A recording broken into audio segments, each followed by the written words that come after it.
বিয়ে করার মোট 4টি কারণ। 1 নাম্বার কারণ হচ্ছে বউ ভালোবাসে না। 2 নাম্বার কারণ হইলো বউ আমার কথা শুনে না। এই 3 নাম্বার কারণ হচ্ছে যখনই গভীর রাতে ওকে আমি কাছে ডাকি তখনই ও নাটক করে। এই মা গো, কেমন মিছি কথা বলো দেখিনি। মিছি কথা বলছি আমি? আরে এই মেয়ে ছেলেটা খুব বদ আছে, তো কথা বলতে দেয় না, তো বলুক না ও, তারপরে তো হচ্ছে ব্যবস্থা। ফুটো, আর একটা ব্যাপার আছে, তাড়াতাড়ি বল। কি? আর একটা ব্যাপার হচ্ছে আমার পছন্দই নয়, ও বড় সব কথা অমান্য করে। সেই জন্য মেয়েটাকে আমি বিয়ে করেছি।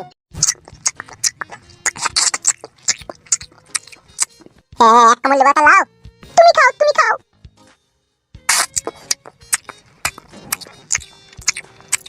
তুমি হাফ বয়েল ডিম খেতে বেশি ভালো না সিদ্ধ ডিম খেতে বেশি ভালোবাসো?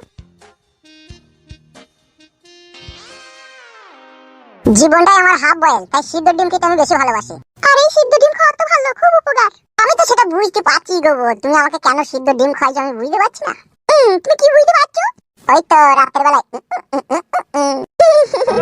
আরে বড় বউ কোনোদিন আমাকে বলেনি যে গো দুটো সিদ্ধ ডিম খাও কেন গো? ভাগ্যে আমি তোমাকে বিয়ে করেছিলাম, নালে সিদ্ধ ডিম আমার কপালে আর জুটতো না।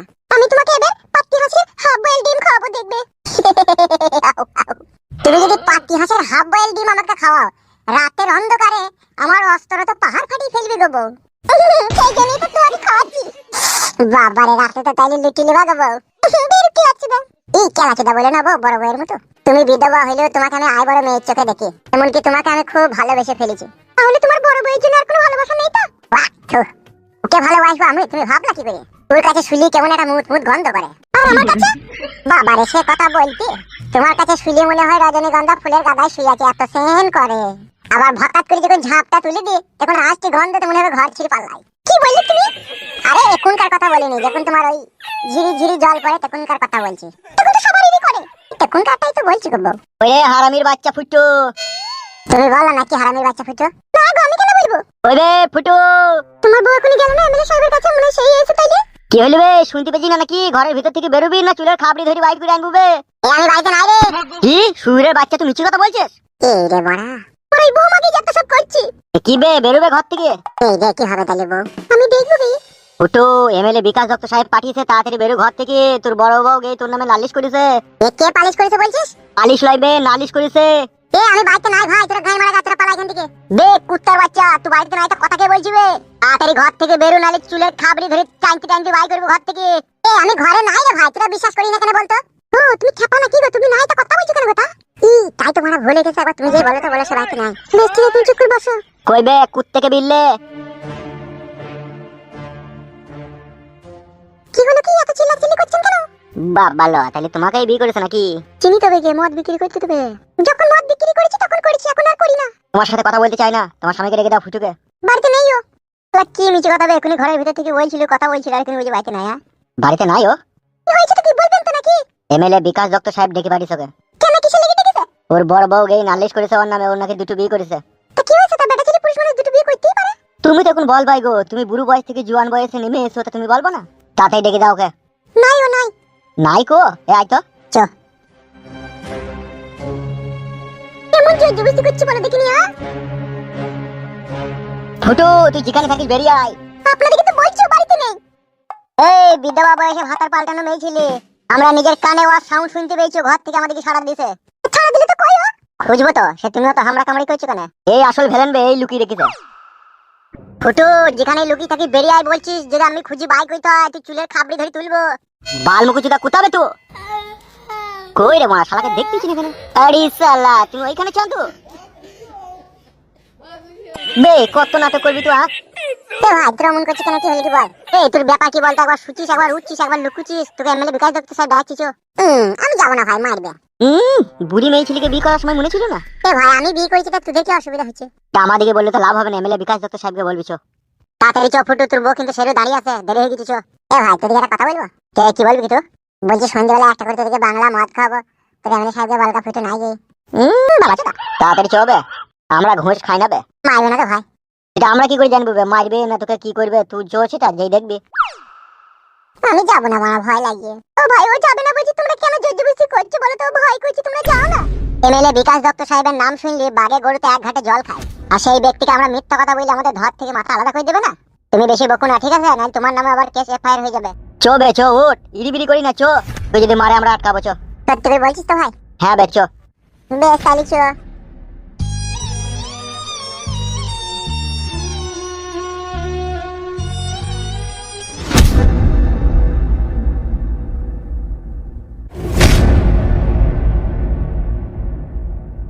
হবে ফুটো, তুই নিজেকে কত বড় খেলাড়ি মনে করিস? আমার তো হাগা লেগে যায় গাইব তো।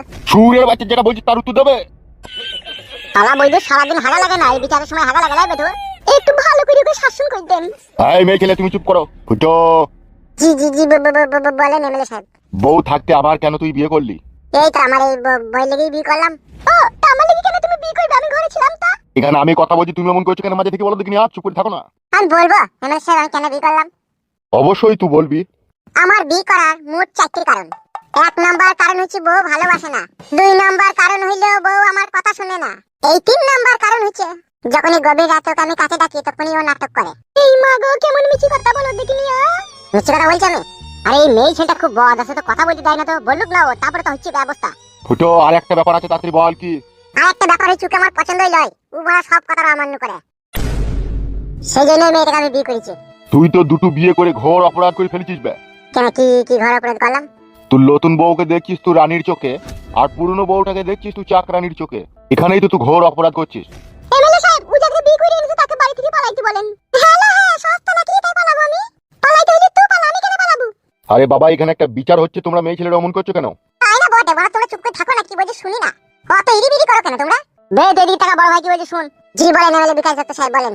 আমি কত বড় ইন্টারন্যাশনাল খেলাড়ি তুই তো ভালোভাবেই জানিস, নতুন করে বলার তো আর কিছু নাই তোকে। বাবা এটা জানি না, আপনার মতো বৈধ হারামি লোক 7 গ্রামের একটাও নাই। কি বললি বে তুই? বললাম আপনার মতো ভালো পরিচিকার মানুষ আর কেউ নাই, আপনি একটা আছেন। মারবো সুরের বাচ্চাকে। তাহলে ভুলে যাবো। এখন আমি যেটা বলবো সেটা খুব কষ্ট করে মন দিয়ে শুনবি, আর আমার কথার একটু উল্টো পাল্টা করলে পিঠে বাটাম ভেঙে দেবো। বাবা কিভাবে টাকা দিলে চোখ সোজা করবে? ইয়ার কি মাছি নাকি তোমার সাথে? শালা বইতে বাড়ি তমনি খুব নাটক করছিল, শালাকে ঘা কত দেবো নাকি? শালাকে বাড়ি তমনি ডাকতে গেছি, কোন ফাঁকে কোথায় লুকিয়ে উকি ঝুঁকি মারছিল। কি বে তুই আমাদের সাথে চ্যাংরামো করছিস নাকি? চ্যাংড়া মতো আপনারাই কইছেন, আমি দুটো বিয়ে করেছি তাহলে আবার আমাকে ডেকে নিয়ে আবার এরকম হ্যারাসমেন্ট করা কি দরকার? কি মার খাবে দেখ, আমার হাতে প্যাড ম্যাট ফাটিয়ে দেবো দেখ, একটা ঘুষুমি দিয়ে। বে তুই দুটো বিয়ে করেছিস, তা তোর বউ আমাদের কাছে নালিশ করতে এসে যাবে তোর নামে। আর আমি এখানকার এমএলএ, আমি যদি বিচার না করি কে করবে তাইলে বিচার? শালা বৈদুর বাচ্চা, বৈদুর দুটো বিয়ে করেছিস ঠিক আছে, তা দুটো বউকেই তো তোকে সমান চোখে দেখতে হবে। তুই একজনকে দেখছিস ভালোবাসার চোখে, আর একজনকে দেখছিস তুই ঘৃণার চোখে, তা তো হবে না। দুটো বিয়ে করেছিস, দুজনকেই সমান চোখে দেখতে হবে। মানে প্রথমকার বউটাকেই তোকে বেশি ভালোবাসতে হবে? এই তো আমার প্রথমকার বউ, একে ভালোবাসতে হবে বলছেন? হ্যাঁ, তোকে ভালোবাসবি না তুই কাকে ভালোবাসবি? ওকে ভালোবাসবি নাকি তুই? বেশ ঠিক আছে, তাই হচ্ছে ওকেই ভালোবাসবো। কথাগুলো মন থেকে বলছে, কেমন আইলা ছাইলা করে বলছে, তাইলে ও কিভাবে বলবো ভালোবাসবো বলছি তো। বে তুই তো রেগে রেগে বলছিস বে। এইভাবে হবে না বড় ভাই, সবকিছু জিনিস একটা ভাগ করে দেন দুজনের মধ্যে। ঠিকই বলছি বড় ভাই, ও এখন বলছে ভালোবাসবো কিন্তু বাড়ি থেকে আর এরকম করবে না, তাই বলছি একটু সংসারটাকে ভাগ করে দেন, ভালোবাসা ভাগ করে দেন, সংসারের জিনিসপত্র মালজুল সবকিছু ভাগ করে দেন। ও ভাগ করে কি হবে, সব এক জায়গায় থাকুক না, কোনো অসুবিধা নেই। এই শালাকে ঘা কত দেবো নাকি? মার খাওয়ার কাজ করিস না ফুটু, এমনিতেই আমার চাঁদি হিট। যা বলবো ভদ্রভাবে মানুষের মতো মেনে নিলে, নাইলে আড্ডা থাকলানো করবো তোকে আমি এখনই। বেশ তাহলে বলেন। তোর ঘর কটাবে? একটা শোবার ঘর একটা রান্নাঘর। শালা একটা শোবার ঘর একটা রান্নাঘর, আর বিয়ে করেছে শালা দুটো। এইগুলাই তো এখন এই সমাজে হচ্ছে। মেয়ে ছেলেগুলো চিন্তা ভাবনা করে দেখছি না, জুয়ার সাথে যে চলে গেছি, ও রাখবে কোথা, ও খাওয়াবে কোথা, ওর আগে পিছিয়ে কে আছে না আছে সব কিছুই দেখছি না, শুধু মুখের ভালোবাসাতেই চলে আসছি। আমি প্রথমেই বলেছিলাম যে দেখো মেয়ে ছেলে তুমি এই বাড়ি থেকে পালাও, পালাইছি না। তো তোর ভাতার আমাকে বিয়ে করলি কেন? ও যদি বিয়ে না করতো তাহলে তো আমি সব সময় তোর বাড়ি আসতাম না। ওই তো আমাকে ভালোবেসে বিয়ে করে এখানে নিয়ে এলো। চুপ করে শোনা বাবু, চুপ কর। বললে আরে ফিদা কুকুর ভিতরে পারবি তুই?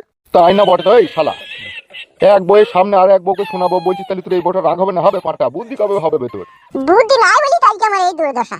বুদ্ধি নয়, বিয়ে করার বুদ্ধি তো খুব ভালো ইল্লু তাইলে তোর। ওটা আবার বলতে হয়, ওটা অটো সিস্টেম। শালোকে বদনাম করে দেবো নাকি পিঠে? আবার টাকা দিস কি বে? এই ছড়া, এই শোন ভালো করে তাকাই দিকে। দুটো বউ তো তোর, জি আর একটা শোবার ঘর বলছিস নাকি? জি। ই তো মহা যন্ত্রণা রে, কম নাকি ভাগ করবো রে? তুই যেমন কর্ম করছে তেমনি ফল দেন ওকে। যেমন বড় বউটা থাকবে খাটের উপরে আর ছোট বউটা থাকবে খাটের তলায়। ওটা বলেই দিচ্ছি ঘর আর একটা। আমিও মুড়িতে খাটের তলায় থাকবো না। আর নিজে থেকে বিয়ে করতে যখন পেরেছো, নিজে থেকে একটা খাটও আনতে পারবা? তাইলে আনবো। ও যদি ওর নিজের ঘরে খাটে জায়গা পায়, আমি একটা খাট নিয়ে আনবো, তুই ওই ঘরে রাখবো।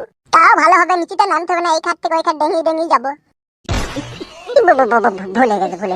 দা বিচারের সময় উল্টো পাল্টা কথা বললি না, বহুত মারবো বেটা তোকে। বেশ ঠিক আছে, বিচার করে দেন। এমএলএ বিকাশ দত্ত সাহেবের 302 ধারা অনুযায়ী দুটো বিয়ে করার অপরাধে ফুটুকে তার নতুন স্ত্রী আর পুরনো স্ত্রীকে দুজনকে সমান চোখে দেখতে হবে। যদি সমান চোখে না দেখে ফুটুকে বাড়ি থেকে ধরিয়ে নি এমন মার দেবো, 3.5 মাস বিছানে পড়ে থাকবে, জ্বর আসবে কেঁপে কেঁপে, মারের চোটে ছাড়ানি হাগা হবে। এখন যা বলবো খুব সূক্ষ্মভাবে সহজভাবে মেনে নিবি। রান্নাঘরও একটা, শোয়ার ঘরও একটা। বড় ভাই। বিয়ে করেছে দুটো নাকি? জি বড় ভাই জান। তাহলে এখন যেটা তুই করবি, একটাই রান্নাঘরে রান্না হবে, তুই ছোট বউ একদিন রাঁধবে, বড় বউ একদিন রাঁধবে। 1 কেজি আলু আনলি পারে আলুটা ঘরেই থাকবে, যা তোদের খাওয়ার প্রয়োজন সেই মতো রান্না হবে, না বেশি হবে না কম হবে। খাবার যার যেইটুকু পেটে আঁটবে সে সেইটুকুই খাবে। খাবার নিয়ে যেন কোনো অশান্তি ঝগড়া না হয়, প্রথম কথা। দ্বিতীয় কথা হচ্ছে ঘর একটা, রান্নাঘর একটা, বারান্দা একটা, উঠোন একটা। জি। তোর বড় বউ একদিন ঝাঁঝাটা দিয়ে পরিষ্কার করবে, ছোট বউ একদিন ঝাঁঝাটা দিয়ে পরিষ্কার করবে, এটাই ফাইনাল ডিসিশন। তুই যখন বাড়িতে থাকবি না, তোর দুটো বউ নীরবে চুপচাপ বসে থাকবে। উভয় দুই ব্যক্তি, ছোট বউ বড় বউ, দুজনের প্রতি যেন কোনো ঝগড়া অশান্তি সৃষ্টি যাতে না হয়। তাই হবে। দুইজনের আত্মীয় স্বজন তোর বাড়িতে বেড়াই দিলে পরে সম্পূর্ণ জিনিসটা তুই ম্যানেজ করবি। বেশ তাই করবো। এখন নো ঝগড়া, নো অশান্তি, অনলি সুখে সংসার হবে দুজনার। এ বাড়া বড় ভাই বাড়া ঘেঁজা খেয়ে বিচার করছি রে। কেন রে বুকাচ্ছি, আমি আবার কি করলাম? আমি তো ঠিকই বিচার করছি। কথাতে কি বলে জানেন তো বড় ভাই, যার জন্য ঘর বানাইলাম সে রইলো না ঘরে, সেই ঘর উড়াইয়া নিল কাল বৈশাখীর ঝড়ে। মানে মেন ওদের ঝগড়া অশান্তি হচ্ছে দুই সতীনের মাঝে। ওদের দুজনের মধ্যে যে কাঁচিটা আছে সেই কাঁচিটাকে নিয়ে। তা কাঁচিটাকে আগে ভাগ করে দেন, কোন কাঁচিতে ও তেল লাগিয়ে পালিশ করবে টাইমটা সিলেক্ট করে দেন। তাই তো বটে রে মারা। বে ফিটো, জি বলেন। তুই দুই বইয়ের কাঁচির বিষয়টা আমি ভেবে দেখিনি, ওইটাই তো আসল সমস্যা রে। ওটা আর কি করবে, ওটা আমি ঠিক মিলবেশ করে চালিয়ে দেবো। বুকা চোদা রে, ওইটা লেগেই তো অশান্তি শুরু হবে। ওইটা ঠিকঠাক ভাবে বিচার না করে দিলে পারে। ঠিকই বলছি রে, কাঁচির বিষয়টা ভাগ করতে হবে। বেশ করেন তাইলে। তুই ছোট বইয়ের কাঁচি আর তোর বড় বইয়ের কাঁচি, জি। এই কাঁচি দুটোকে কখন ব্যবহার করতে চাইছিস তুই? ওই কাঁচি দুটোই তো আমার জীবনের আসল সিগন্যাল। তবে আমার এই নতুন বইয়ের কাঁচিটাই আমার বেশি পছন্দ। ও, তুমি ওর কাঁচিটা লিবা আর আমার কাঁচিটা কি হবে তাইলে? হবে রে, সব পাবো লে, তোকেও দেবো লে। দেবো বললি তো হবে না, ওটাই আসল ভাবে ভাগ করতে হবে বড় ভাই। হ্যাঁ ঠিকই বলেছিস, এখন থেকে ওদের দু মতামত চলছে। ফুটো, বলছি কাঁচির দায়িত্ব যেহেতু তোর নিজের, সেহেতু তোকে ওই কাঁচি দুটোকে কন্ট্রোল করতে হবে। আমি তো করবো, ওটা কোনো কোনো চাপ নাই তো। চুপ, চাপ আছে, এখন দুটো হয়ে গেছে কাঁচি, তুই চুপ, আমরা ঠিক বিচার করছি। বেশ তাহলে করেন। এগুলো তো ঘৃণার কথা, আবার না বললেও কোনো উপায় নাই, এরা যা কাজ করিস। বিচার যখন হয়েছে ভালো করেই হবে। ঠিক আছে, তুমি অত টেনশন করো না। বুঝলি ফুটো? জি বলেন। তোর একটা ঘরেই দুটো বউ শুই থাকবে, দুই খাটে। যখন যার কাঁচিটাকে ব্যবহার করতে ইচ্ছা হবে তখন তুই তাকে ঘরের বাইরে নিয়ে যাবি বাগানে, ওখানে তেল ফেল দিয়ে যা করবার করে নিবি। ঘরে এসে যেন কোনো অশান্তি ঝগড়া না হয়। ভুলেছি বড় ভাই। কেন বে, ভুল আবার কেন হয়েছে? ও যদি প্রত্যেকদিন রাত্রে ওর নতুন বইয়ের কাঁচিটাকেই ব্যবহার করে আর পুরনো বইয়ের কাঁচিটাকে যদি ব্যবহার না করে, তাহলে তো পুরনো বইটা রাগ করবে, এতে তো অশান্তি ঝগড়া আরো বাড়বে। এটাও ঠিক। তাহলে সেই মতো করে বিচারটা করে দেন। ফুটো, জি বলেন। একদিনে দুটো কাঁচিতে তেল লাগিয়ে পালিশ করতে পারবি? হ্যাঁ মা পারবো। শালা ইবলিশ শয়তান শালা। ভালো তো পারবি যখন বলছেন, তাহলে একদিনে দুটো কাঁচি ব্যবহার করবে, টাইমটা বলে দেন ওকে। রাত্রে খাওয়া দাওয়া করিস করার সময়? এই তো রাত্রি 10টার সময় খেয়ে শুয়ে পড়ি। তাহলে 11টার পর থেকে 12টা অবধি, ঠিক আছে? 1 ঘন্টা রেস্ট, খাওয়ার পরে 1 ঘন্টা রেস্ট, রেস্টের পরে যে টাইমটা পাবি মানে 11টা থেকে 12টা। বড় বইয়ের কাঁচিতে 8 ঘন্টা তেল লাগিয়ে পালিশ করবি, ছোট বইয়ের কাঁচিতে 8 ঘন্টা তেল লাগিয়ে পালিশ করবি। তাহলে টোটাল 1 ঘন্টা টাইম পেয়েছিস। এই 1 ঘন্টা করে প্রতিদিন বড় বড় কাজ ছোট বড়কে দিবি তো টাইম। বাবা লো, তাহলে তো মাজার খিলুন ছেড়ে যাবে গো। সুইরের বাচ্চা বিয়ে করার সময় মনে ছিল না তোর? আর এটা ওকে বলে দেন, প্রথমে আমাকে তারপরে ওকে।